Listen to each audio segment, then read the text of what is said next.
akong international flight attendant sa Wow. pinakamalaking airline sa buong Pilipinas. Oy! Ayan, and your newest Millionaire Club as Wow. well. Ayan, thank you Lord. And of course, syempre sa lahat ng breadwinner dito, sa lahat ng magulang na lumalaban para sa mga anak, at sa lahat ng nagtatrabaho, kagaya ko po na isang flight attendant, isa lang po ang tip na may iwan ko po sa inyo.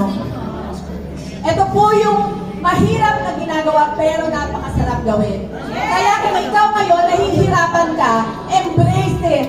Kapag nagkakamali ka, learn from it and keep pushing forward. Kasi huwag kang maghihintay ng tao na hahatag sa iyo para magkusa ka. Kasi pag ginawa mo yon, isa lang ang dahilan.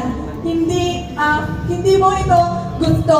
And of course, syempre, pag ang pinakamaganda pinakamakagandang dahilan, ikaw mismo ang magkusa. Yan.